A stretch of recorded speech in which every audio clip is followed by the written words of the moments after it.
viimane tutvustav kursus on meil siis tudengi toimetuleku teejuht.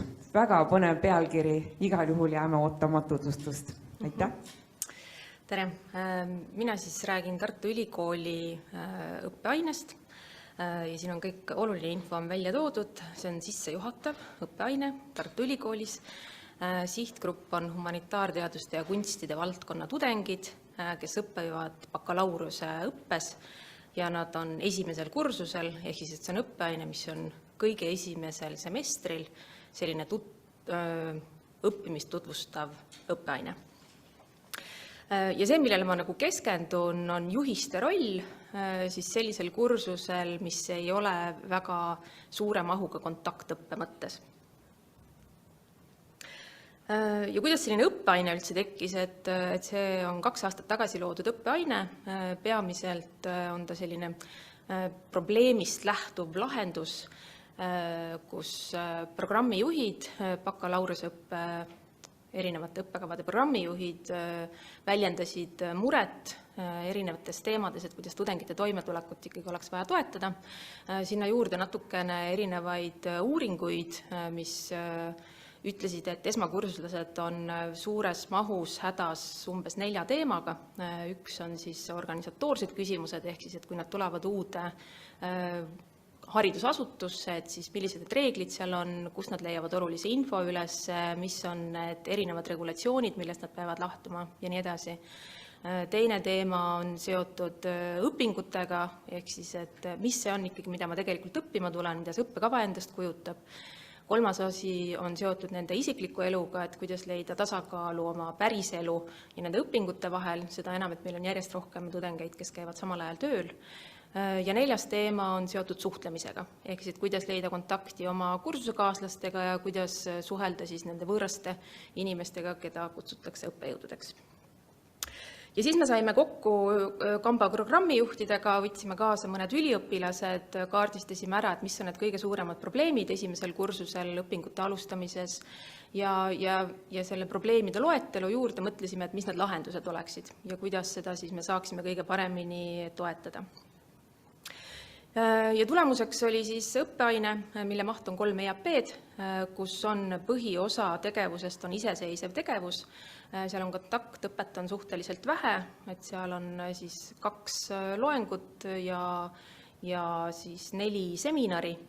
Aga üldine eesmärk on siis toetada üliõpilaste edukat toimetulekut ülikoolis, tõsta eneseteadlikkust ja aru saama sellest võimalikust õpiteest ja karjäärist, mis pärast õpinguid oleks võimalik sellel õppekaval. Ja sellisel viisil, et tudeng tunneks ennast osana ülikoolist. Ehk siis, et me tahtsime, et ta saaks põhimõtteliselt aru, kuidas õppimine selles organisatsioonis käib ja et ta tunneks, et ta on sinna oodatud. Ja selles õppeaines on meil siis umbes 400 üliõpilast, üle 200 üliõpilase on Tartus ja üle 100 üliõpilase on Viljandi Kultuuriakadeemias, nii et paralleelselt see õppeaine jookseb 2 kohas.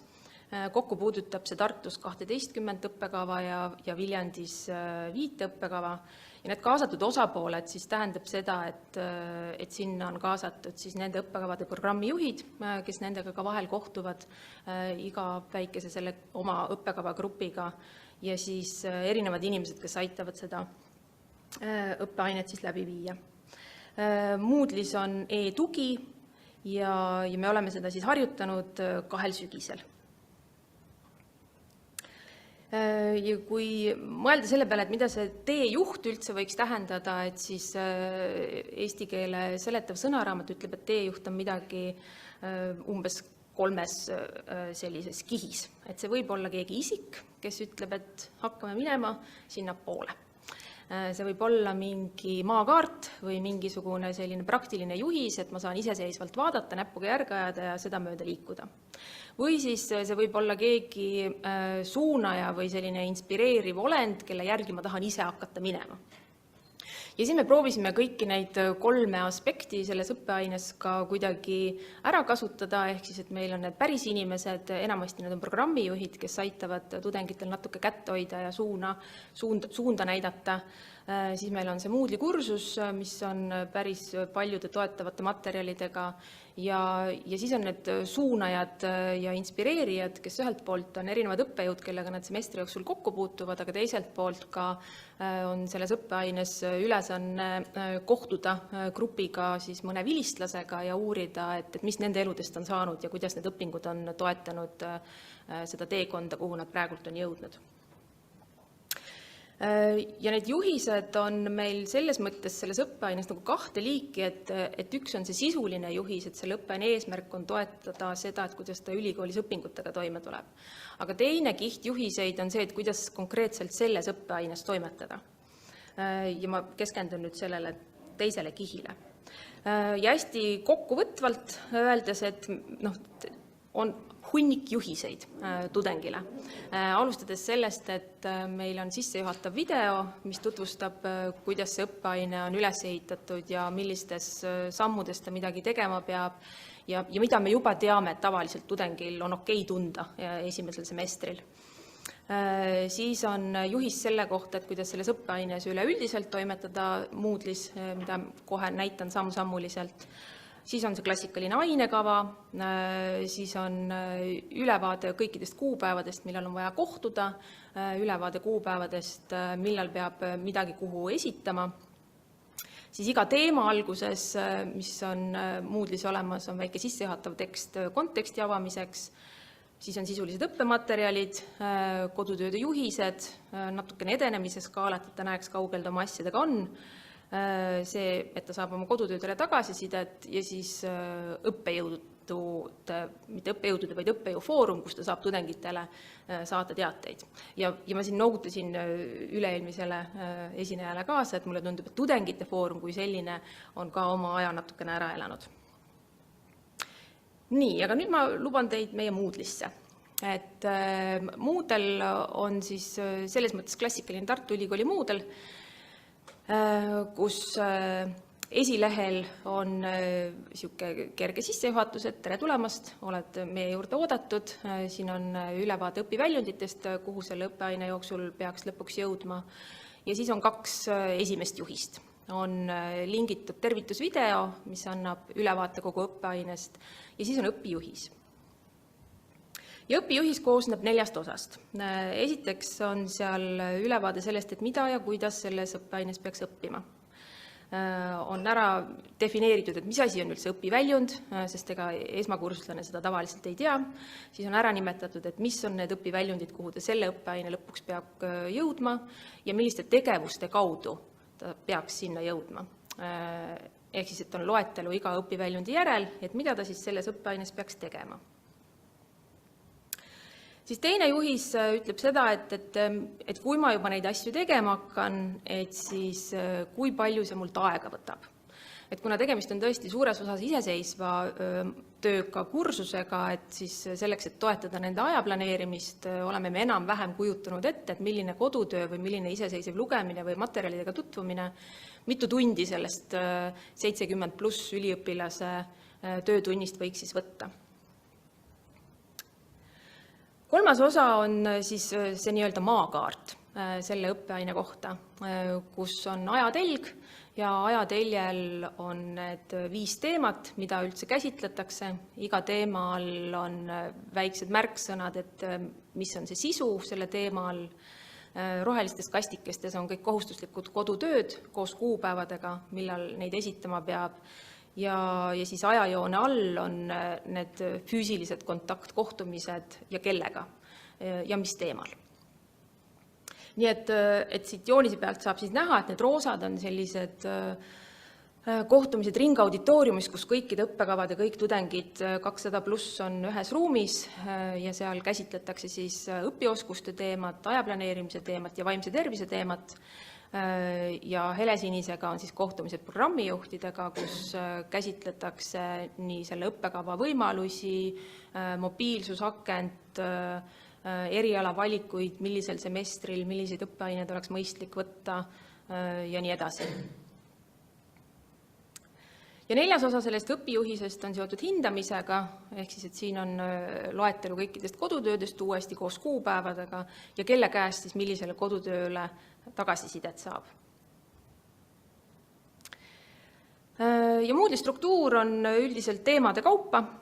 Iga teema saab siis lahti klikkida ja iga teema all on siis selle teema tutvustus. Et kõigepealt on sissejuhatus, ülesandeks on teha esimene postitus õpipäevikusse ja lihtsalt tutvustada, et kes sa oled, kust sa tuled, mis su huvi on selle õppekavaga seoses ja mis on siis sinu kõige suuremad kõhklused või kahklused või hirmud või küsimused. Ja kui need küsimused on piisavalt konkreetsed, et siis programmijuht saab sinna õpipäevikusse ka kohe kirjutada ja pärast saab need küsimused kõik kokku võtta ja esimesel kohtumisel läbi arutada.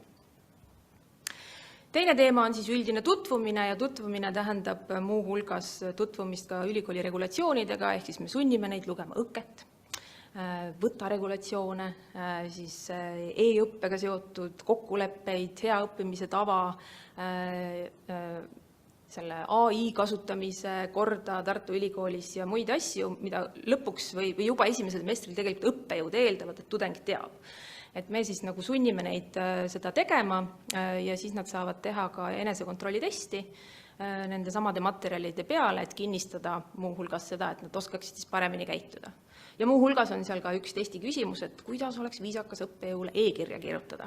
Et kas piisab sellest, et sa ütled, et sa tahad midagi või sa pead alustama terega, lõpetama sellega, mis su nimi on ja mis õppekaval sa õpid. Et sellised ka mõned sellised praktilised poolnaljaga küsimused, mis on väga tõsised teemad. Ja tutvumise juures on ka üks selline sunniviisiline tutvumisülesanne, kus nad peavad siis jagunema ise gruppidesse oma õppekaval, leidma endale mõned kaaslased ja jalutama Tartu linnas ringi ja leidma õppekavaga seotud mõned strateegilised kohad üles, tegema pilti oma programmijuhiga, õppekorraldusspetsialistiga ja veel mõne õppejõuga, kes neile tundub, et on oluline või kellega nad loengus kokku puutuvad. Ja see on ülesanne, mis on esialgu tekitanud sellist ebamugavust, sest ega üks normaalne eestlane vabatahtlikult võõra inimesega jalutama ei lähe ja pilte ei taha teha. Aga kui kursus on läbi, et siis see on ka üks ülesanne, mille kohta nad ütlevad, et see on olnud üks tore ülesanne ja see annab neile päriselt sellise tõuke kellegiga tuttavaks saada. Ja ülesande osa on ka leida siis nende tudengite kambal mingi ühisosa, et mis neid ühendab ja nad tõesti saavadki päriselt üksteisega tuttavaks. Nii, siis teine teema on õpistrateegiad ja ajaplaneerimine, et selle raames on siis seminar õpistrateegiate teemal, kus ka samamoodi suures ringauditooriumis nad peavad ka tegema lugemist ja üksteisega tutvumist ja grupipostitusi. Ja on sellise aktiivse suhtlemisega seminar. Ja teine on ajaplaneerimine, kus pärast siis erinevate tehnikate tutvustamist nad 4 nädala jooksul peavad ka rakendama mingisuguseid tehnikaid ja tegema selle kohta postitused, kuidas neil läks. Ja selles mõttes me oleme ju üks sellisel ajastul, kus üldhariduskooli Stuudium ja e-kool on ära rikkunud meie lapsed, mitte lapsed ei ole rikutud, vaid keskkond on nad ära rikkunud, et neil puudub igasugune ajaplaneerimise oskus. Ja sageli nad ei ole päris paberkalendrit oma elus näinud, et nad teavad ainult seda, et aeg liigub ühtlase jadana ülevalt alla ja seda saab niimoodi scrollida.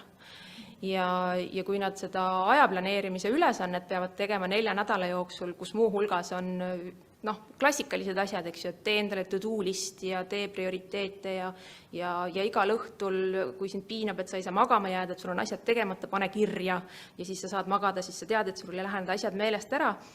Ja kui nad pärast seda õpipäevikusse postitust teevad, et siis mulle tundub, et kõige selline meeleolukam, aga ka kõige tõsisem postitus oli see, kuidas üks noormees kirjutas, et avastasin tõelise lifehacki, paberkalender.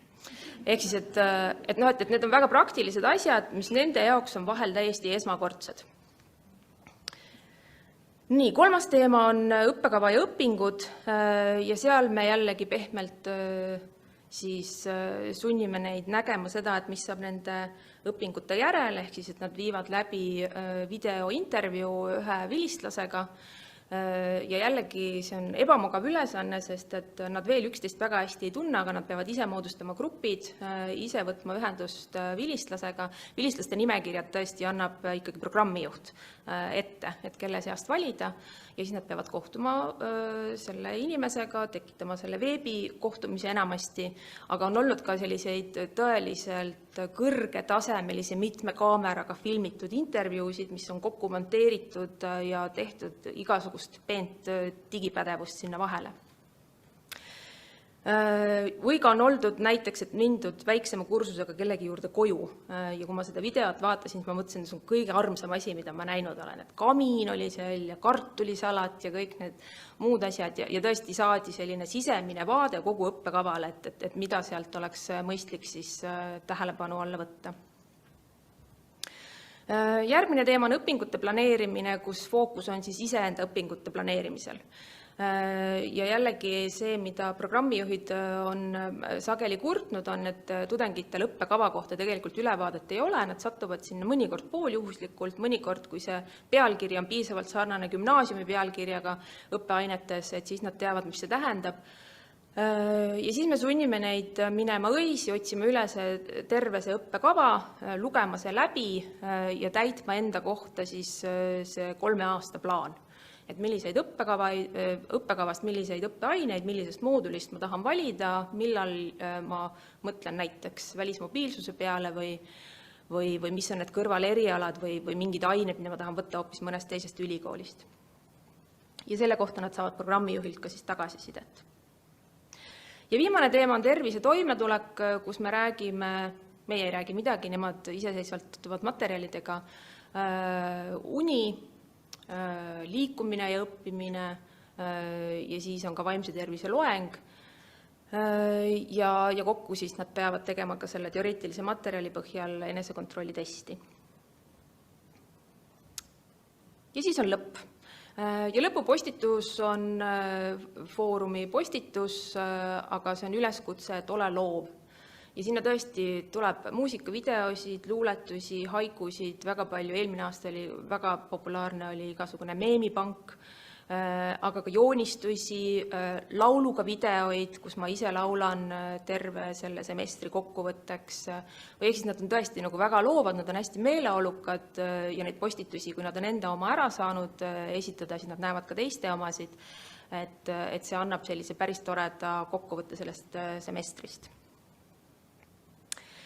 Ja kui ma lubasin rääkida juhenditest, et siis kõikide nende teemade juures on kodutöö juhis, mis on samasuguse ülesehitusega ja kui me nüüd ühte teemasse sisse vaatame, et siis õpingute planeerimise juures tõesti see lihtsalt õisist vaadata programmi või seda õppekava on paras siuke nagu pähkel suvalisele tudengile, kes ei ole kunagi aru saanud või ta ei ole kunagi pidanud vaatama tervet õppekava ja selle loogikat.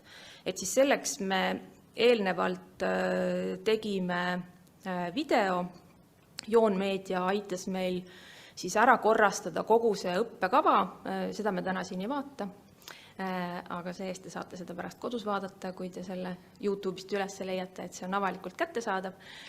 Ehk siis, et kogu see õppekava on tehtud jooniseks ja ilusti räägitakse kogu see struktuur ja loogika, et millal mingisugused teemad tulevad ja milliseid valikuid sa pead tegema. Ja selle sama video joonise põhjal on siis tehtud tööleht, mis jälgib sama struktuuri ja sellele töölehele siis kui nad oma õppekava ära uurivad, täidavad selle töölehe ära ja esitavad programmijuhile hindamiseks. Aga kõik kodutööde juhised on üles ehitatud sarnasel viisil ja selle aluseks on võetud jällegi uuringute tulemused, et uuringud ütlevad, et tudengitel on päris küsimused, kõige sagedasemad küsimused 3 teema kohta. Esiteks on see, et miks ma seda teen, et mis on selle ülesande eesmärk.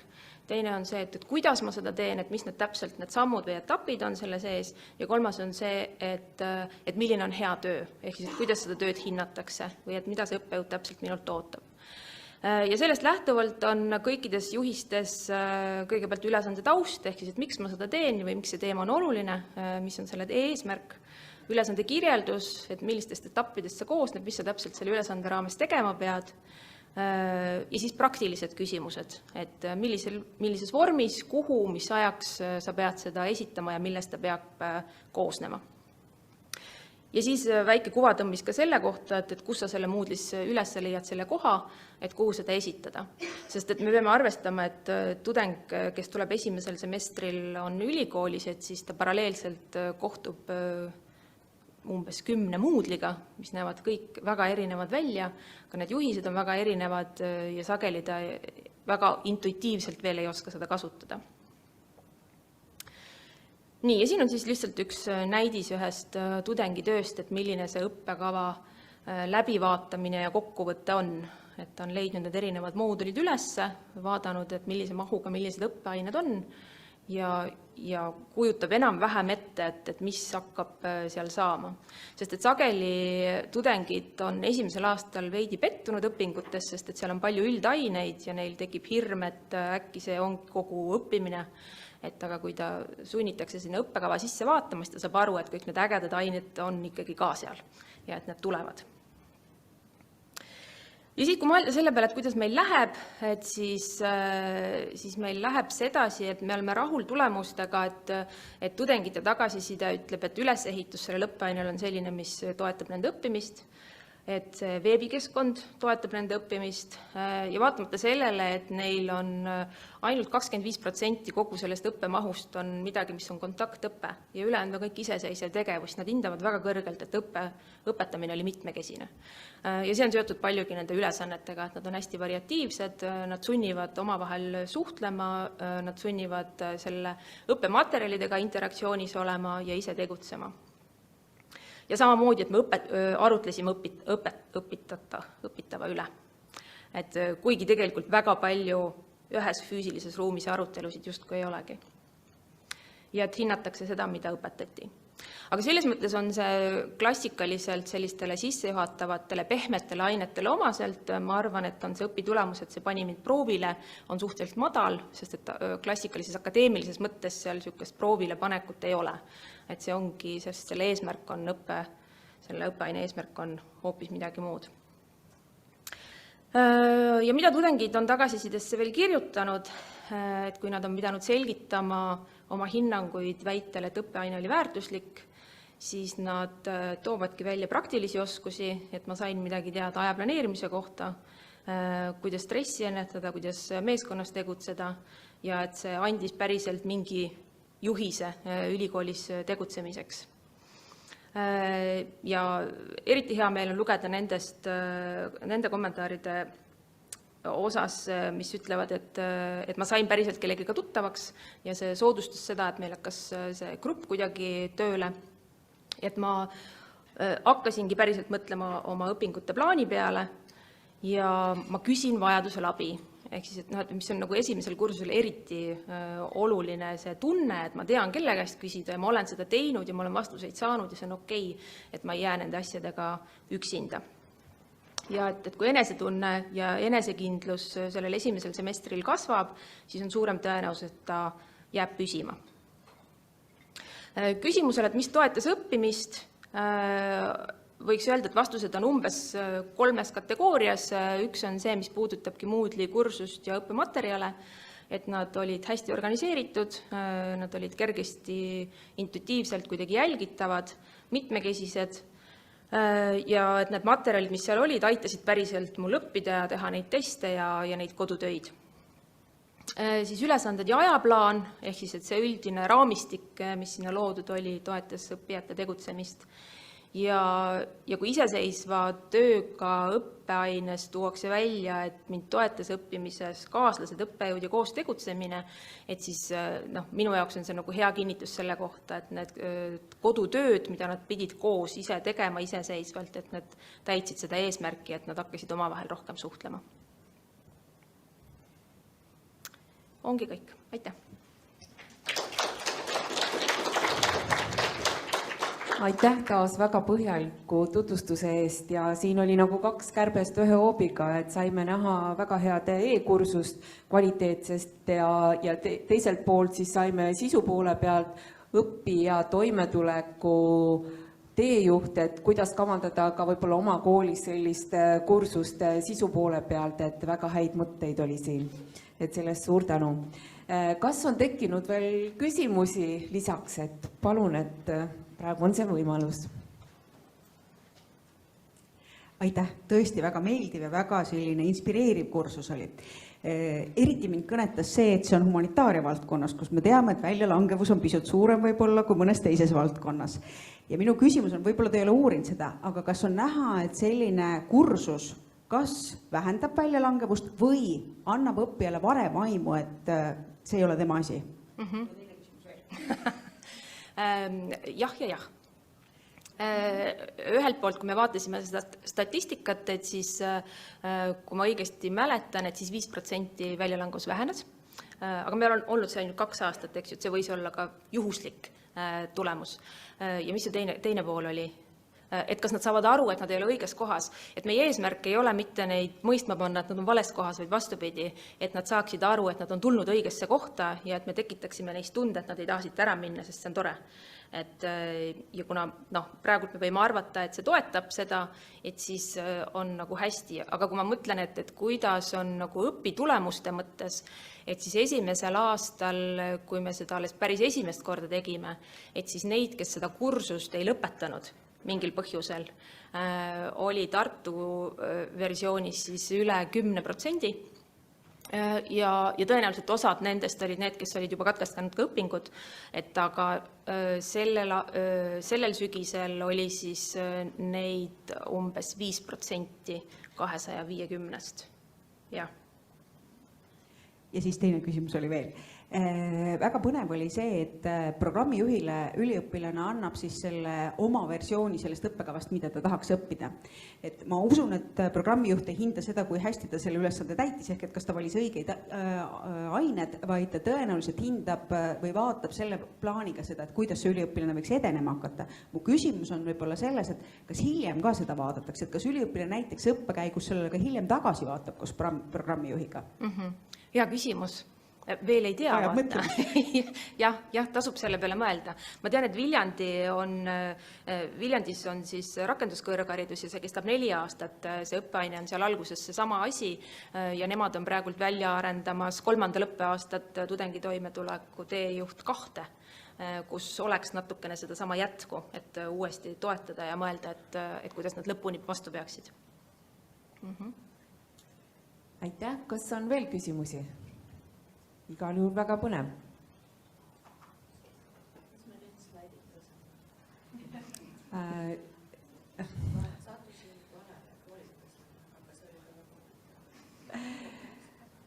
Kindlasti ka need tutvustavad slaidid tulevad siis osalejatele. Aga suur aitäh siis ka selle kursuse tutvustuse eest.